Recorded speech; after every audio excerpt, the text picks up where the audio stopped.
Orang kaya, orang miskin, raja-raja, rakyat biasa, jenderal. Kau yang bilang kan, kau yang bilang. Hati-hati kau disuruh push up. Ya, semua mati. Berarti yang jadi masalah sesungguhnya bukan mati.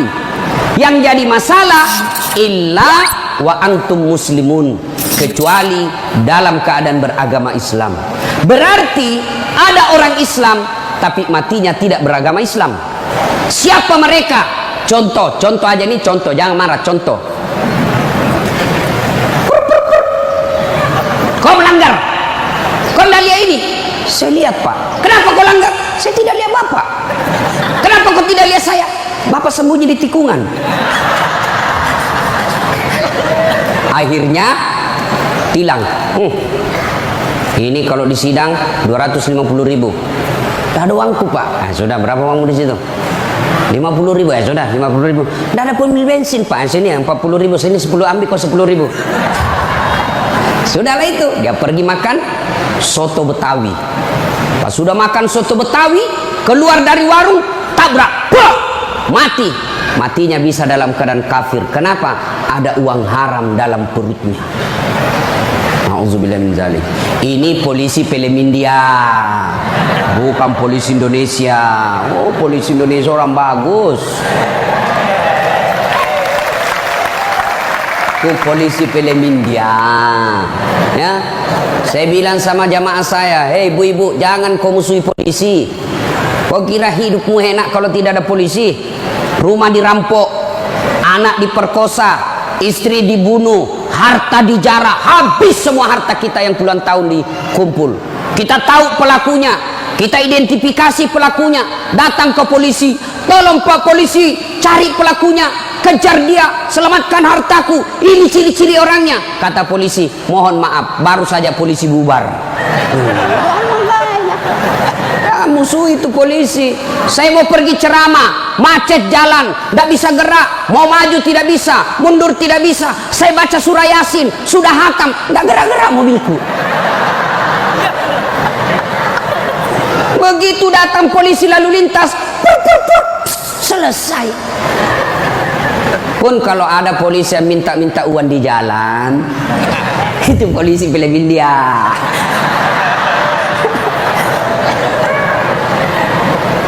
Waqala idzan Bismillahirrahmanirrahim. Ya ayyuhalladzina amanu dukhulu fis-silmi kaffatan wa la tattabi'u khutuwatis syaitan innahu lakum aduwwum mubin. Wahai orang-orang yang beriman, masuklah engkau ke dalam Islam secara sempurna dan janganlah engkau ikuti langkah-langkah setan, karena sesungguhnya setan itu musuh yang nyata bagi kalian. Musuh kalian bukan polisi, musuh kalian bukan STM, musuh kalian bukan pemerintah, musuh kalian bukan ulama, musuh kalian adalah setan, di mana setan itu musuh yang nyata bagi kalian. Bu-ibu, halo ibu, waktu ibu terima undangan untuk datang pengajian pagi ini, setan kepanasan, setan menggoda, jangan kau datang, lebih baik kau tidur, jangan datang, jangan datang. Ah, itu godaan setan. Alhamdulillah ibu bisa mengalahkan setan di rumah sehingga bisa datang di tempat ini. Apakah bapak-bapak polisi setelah duduk di masjid setan putus asa? Digodanya lagi kita. Nggak usah kau dengar ceramah, nggak usah kau dengar ceramah, pegang HP-mu, pegang HP-mu. Itu setan itu HP bos, setan. Mengalihkan perhatian. Orang ceramahnya siaran langsung juga, baru 3 penontonnya, pret. Simpan dulu HP bos, simpan dulu. Sudah dikasih tahu HP itu setan, masih dipegang HP-nya, bukan lagi temannya setan, tapi kau sudah jadi setan cilaka. Woi bu, simpan dulu HP. Woi, ibu-ibu yang pegang HP, saya doakan suaminya kawin lagi. Mau kau? Bos, dengar dulu. Kenapa saya larang siaran langsung ketika saya ceramah? Dengar dulu penjelasan saya, serius. Saya tidak mau kalau saya lagi ceramah ada siaran langsung.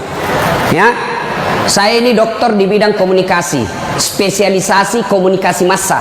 Saya belajar soal media, Pak, dan saya sekolah sampai ke luar negeri soal media massa. Saya pelajari itu, dokter saya di bidang itu. Setelah saya pelajari netizen kita di Indonesia, masyarakat dunia maya namanya, itu ada orang cari uang dengan membuli public figure. Ulama tentunya. Kenapa? Ulama banyak followernya. Saya penonton saya 83 juta. Maka kalau dia datang serang saya, maka penonton saya 83 juta itu lari matanya ke channelnya dia dapat duit. Maka dia cari duit dengan cara membuli public figure. Contoh guru kita Abdul Somad. Ustadz, bagaimana hukumnya main catur?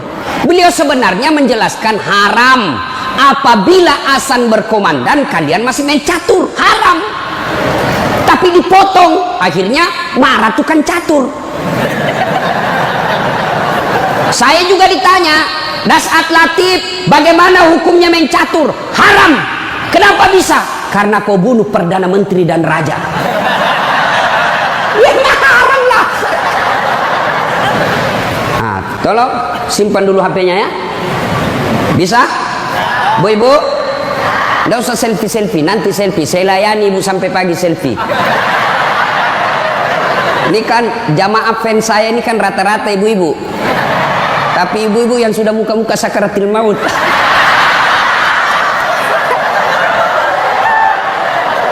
Orang sudah lagi ceramah, selesai ceramah keringatan, capek, dia kejar kita. Ustaz, selfie Ustaz. Saya layani karena kalau tidak dia catat di medsosnya, sombong. Selfie lah dia. Ulangi Ustaz, kabur Ustaz. Ulang lagi Ustaz. Dalam hatiku, biar kulan 10 kali, mukamu yang kabur.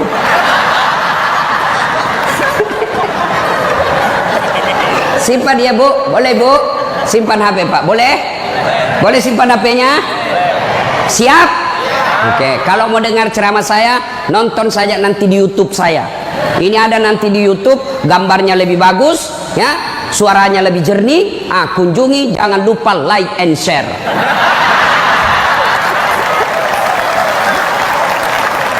Kita dengerin bapak-bapak, ayo bos.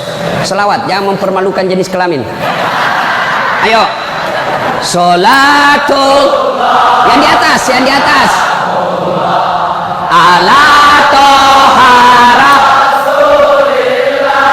sholatullah ala yasin. Ini baru suara brimob. Kalau di kesatuan lain sholatullah brimob bos, kencang. Kenapa? Kering.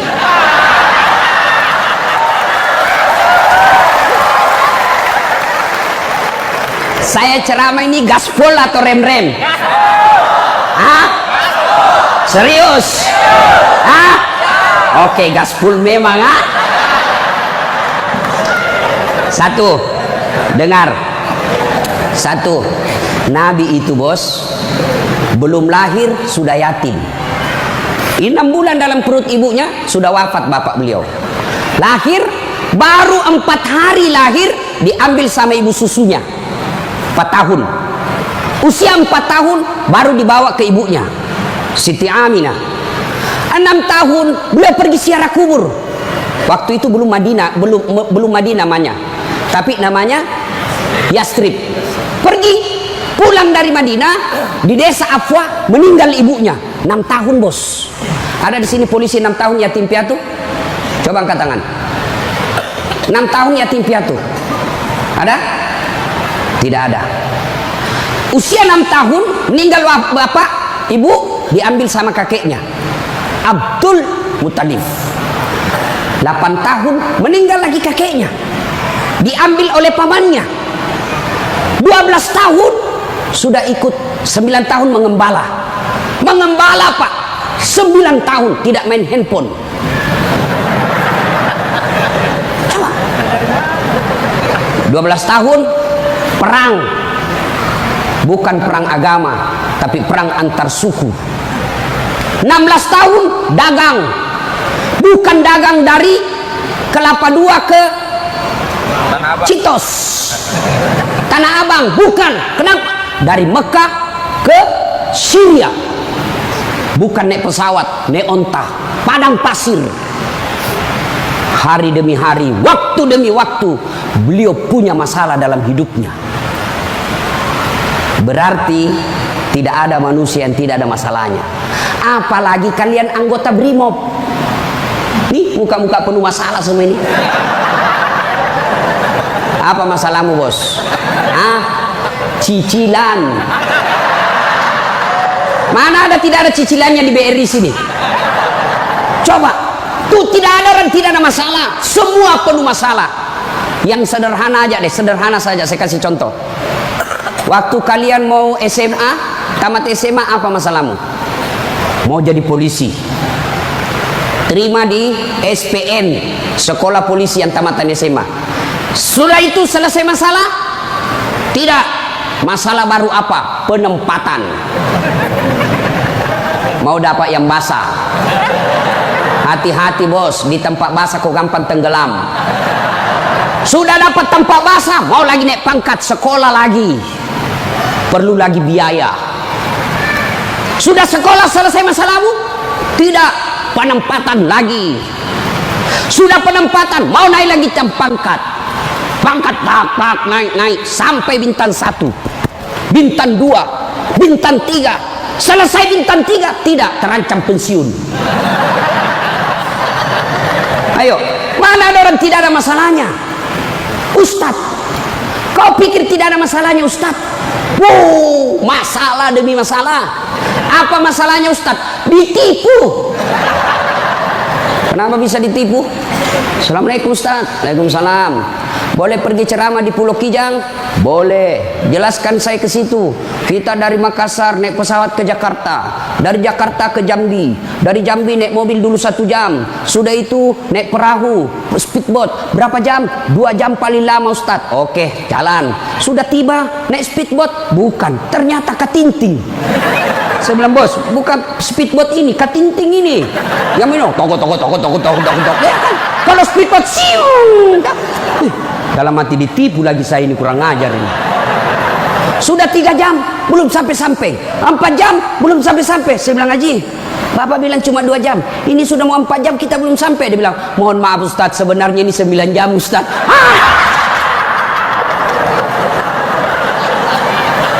Kenapa Bapak bilang cuma 2 jam? Karena kalau saya bilang 9 jam pasti Ustaz tidak mau terima cara saya. Itu Pak, tidak ada orang tidak masalah. Apalagi kalian Barimo. Ini bahasa Bugis. Dia bilang teman saya, Ustaz, kenapa itu orang Bugis kalau bicara selalu ke telam yang G? Oh itu orang Bugis pinggiran. Kalau kami ini Bugis modern.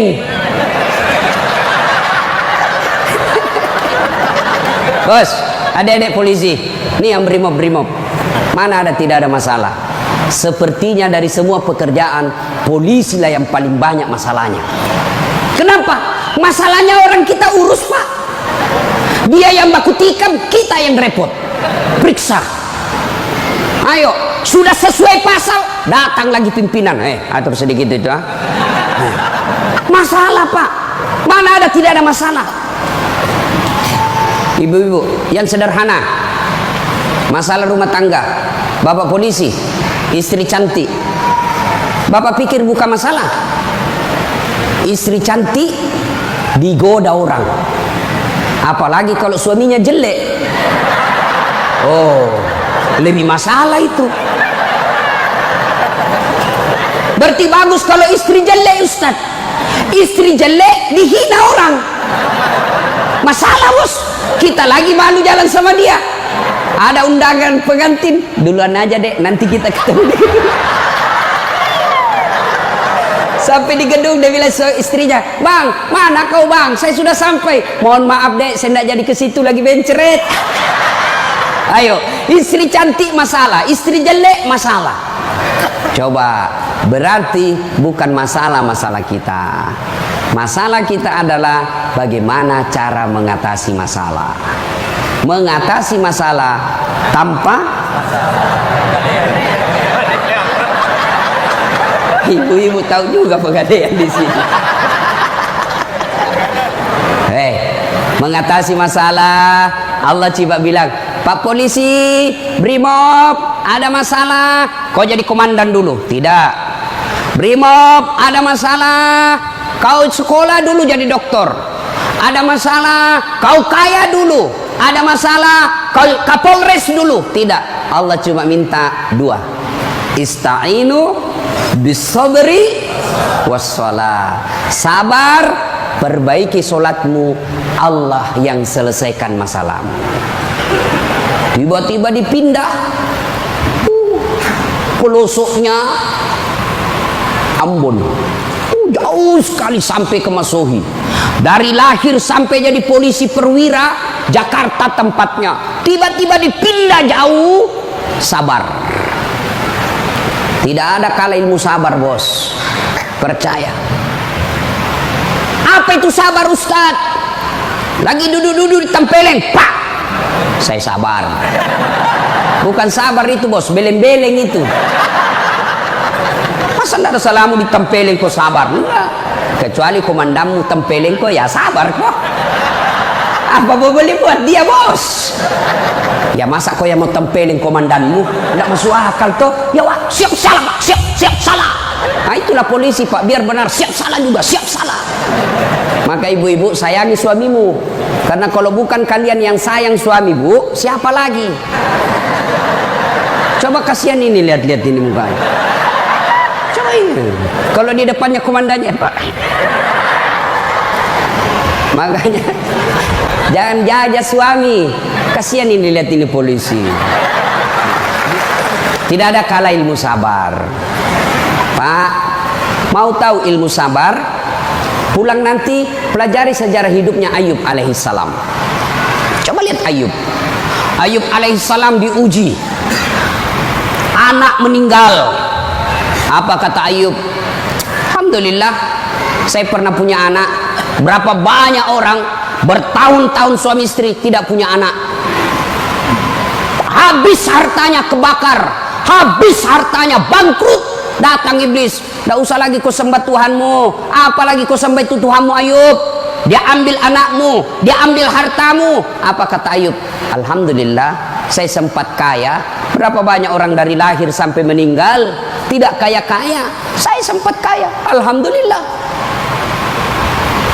Tidak cukup di situ, diuji lagi, sakit lagi Ayub alaihissalam. Datang lagi iblis, Yub, anakmu meninggal, hartamu habis, sekarang kau sakit, sembuh, nak sembuh-sembuh, tidak usah kau sembah Tuhanmu. Apa kau sembah Tuhanmu itu? Dia ambil semua kesehatanmu. Apa kata Ayub?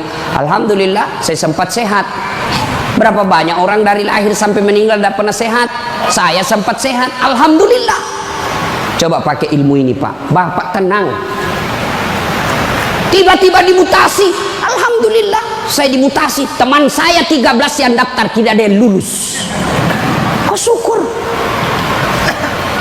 Maka beberapa hari yang lalu saya ketemu dengan nomor satunya polisi, Pak Kapolri, Pak Jenderal Idam Aziz. Beliau katakan, sampaikan kepada aparat kepolisian kalau Ustadz ceramah. Satu, gaya hidupmu jangan bermewah-mewah. Sederhana kalian. Ini baru jadi Kapolres. Kalau mau ke bandara, kayaknya dia punya itu bandara. Pengawalnya kayak 17 orang. Masuk semua, dia kuasai itu ruang VIP. Bukan kau yang punya itu, negara itu yang punya. Apa dilarang? Tidak dilarang, tapi tidak pantas. Udah datang, belum lagi pasukannya istrinya. Lebih banyak lagi tuh.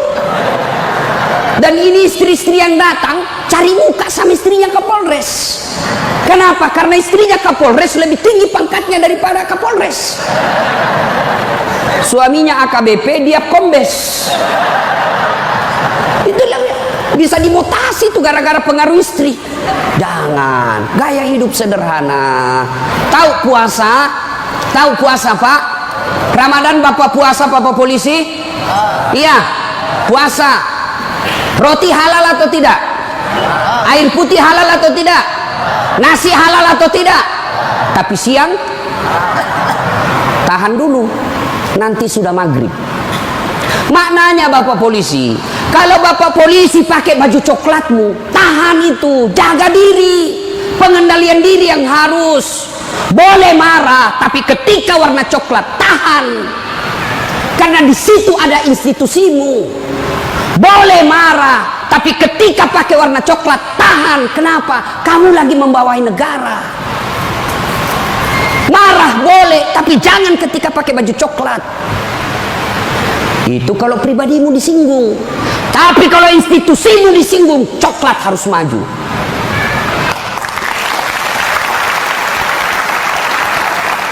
Kalau kamu unjuk rasa, cuma unjuk rasa diludahi, anggap saja itu angin lalu. Biasa bos. Jangankan kalian, komandanmu saja yang jenderal pernah diludahi. Ketika juga seperti pangkat kalian. Ini kamu baru merah satu dilempar.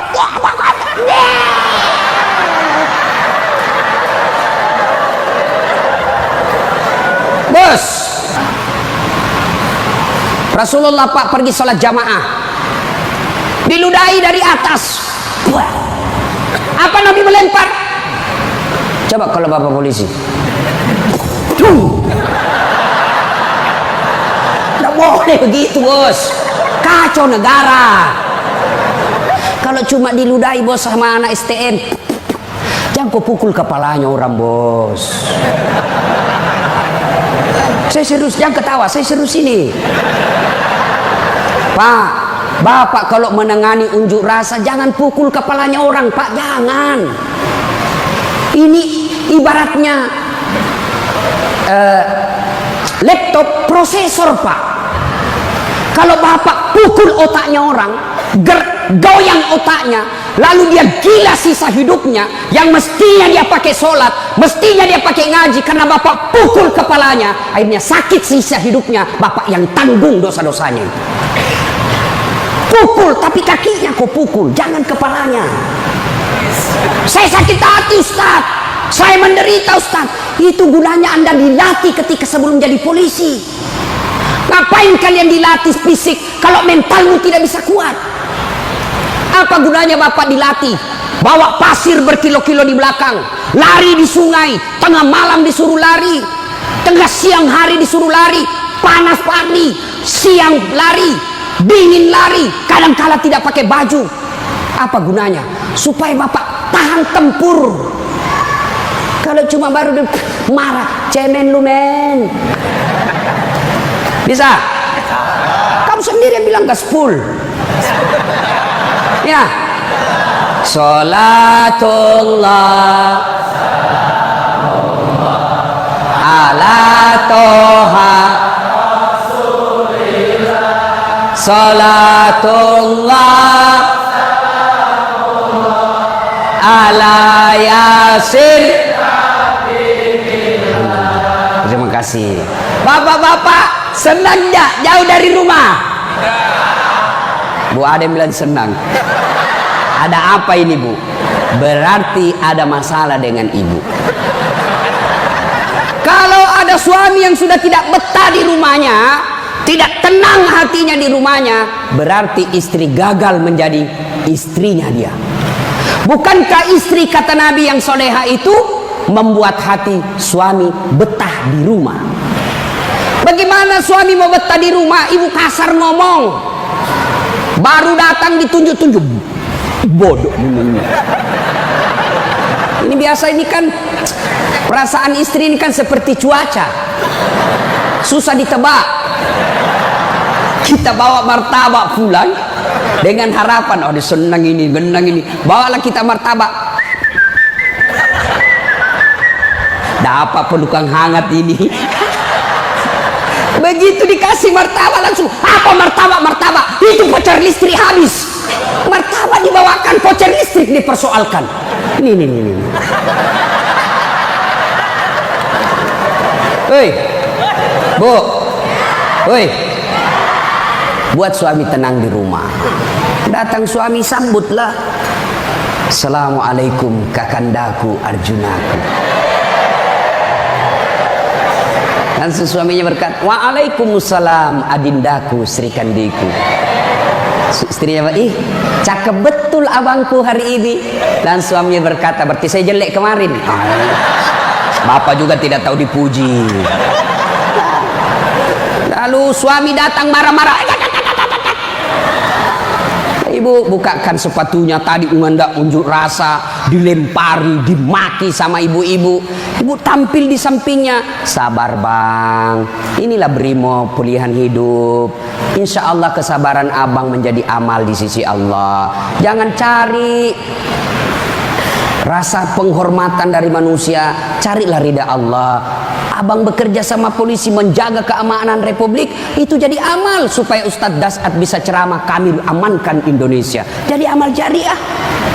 Lalu begitu duduk suami, bukalah sepatunya itu yang sudah mulai lusuh, sambil ibu menyanyi, bila kamu di sisiku, hati rasa syahdu, sambil peluk cium.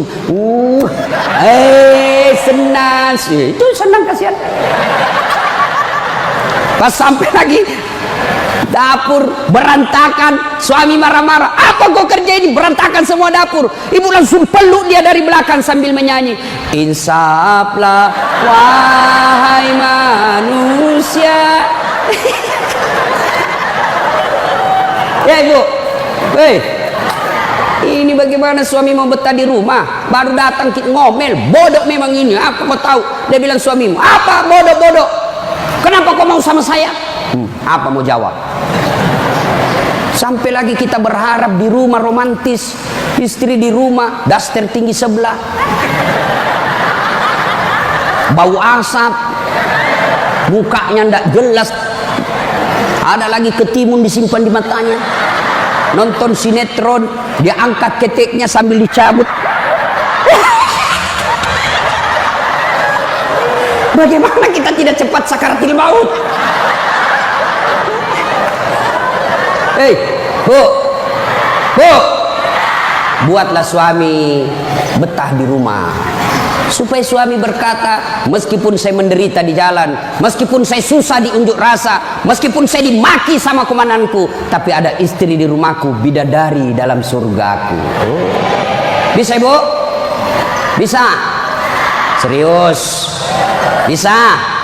Nah, itu semua bisa kita lakukan apabila kita sabar. Yang kedua, sholat.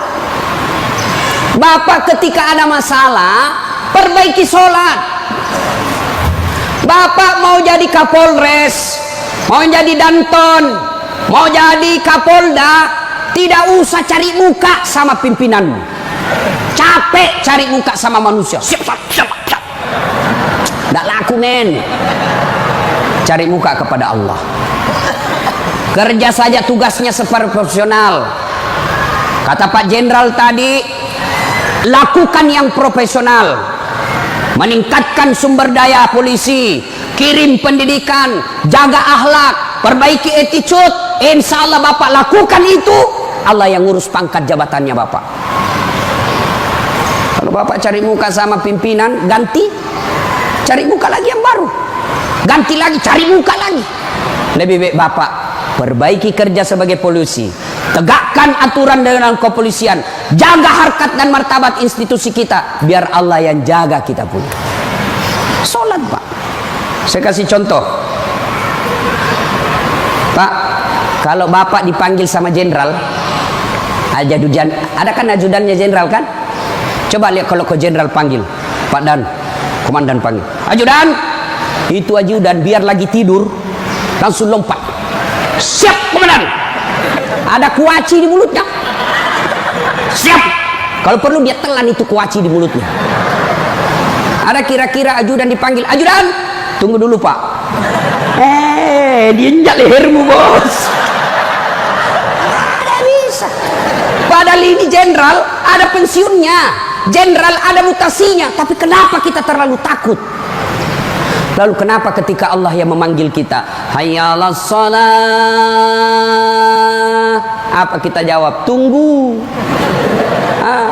Ya sudahlah, kau kata Allah, ya sudah, urus sudah itu dulu. Maka jangan heran 20 tahun Bapak jadi polisi, tidak bisa lepas dari kredit. Kenapa? Bapak menganggap enteng sama yang punya dunia. Saya sholat Ustaz. Betul Bapak sholat, tapi main-main. Allah. Karena budu, iya karena Ustaz.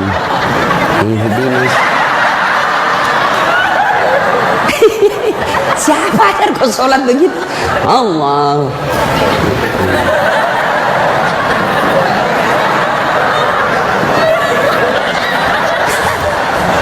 Atau ada ibu-ibu yang tanya saya, Ustaz, bolehkah itu sholat tidak pakai BH? Kenapa? Panas di kompleks Ustaz, tidak ada kipas angin, tidak ada AC. Boleh, boleh, tapi tidak beradab namanya. Ibu ketemu sama jenderal tidak pakai BH, boleh enggak? Iya jenderal.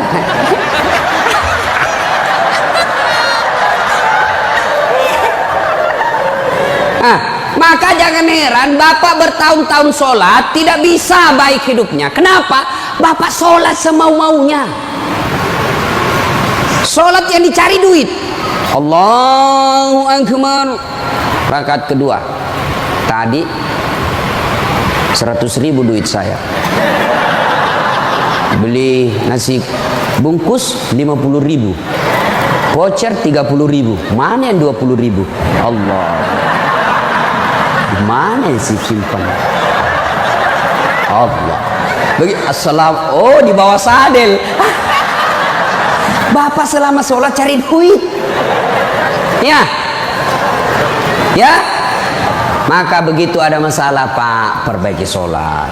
Di komplek kita ini, tiba waktu azan Bapak tidak latihan dan tidak sibuk, datang ke masjid.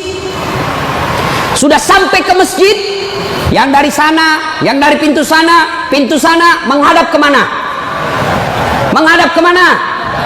Kemana? Barat. Mau orang Sulawesi, mau orang Jawa, orang Papua, orang Medan, datang ke masjid, menghadapnya sama ke barat. Tidak mengatakan orang Sulawesi Selatan dia menghadap ke selatan, dia orang Jawa Barat dia menghadap ke barat. Tidak. Nah, itulah makna pentingnya amanah dari jenderal kita tadi. Kita ini satu kesatuan. Tidak boleh ada berkata polisi Bugis, tidak boleh berkata polisi Jawa, polisi Papua. Tidak. Anda kalian adalah polisi Republik Indonesia.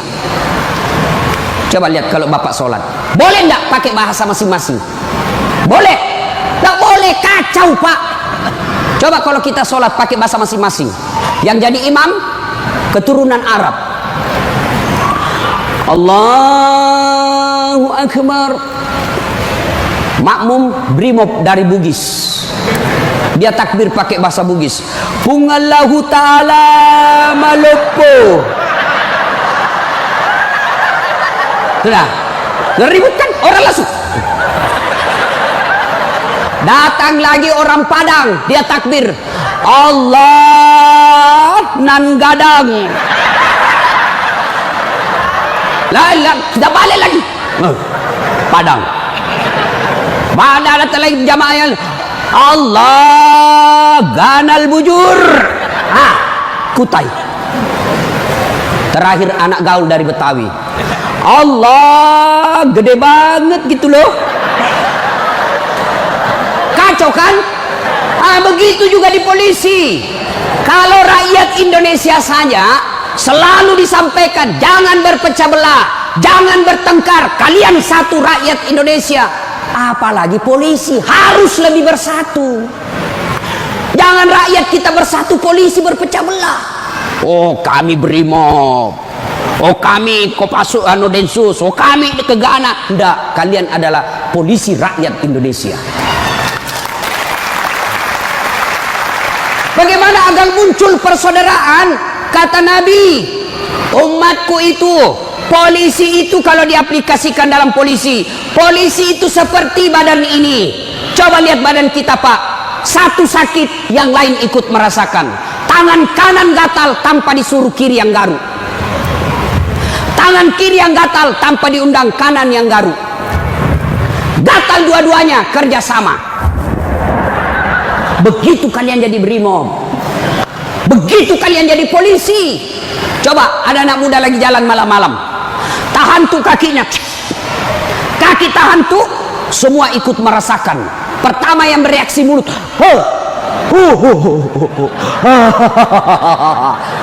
yang kedua bereaksi apa? Mulut meniup, tangan mengusap, mata mencari mana yang luka, padahal kaki yang bermasalah.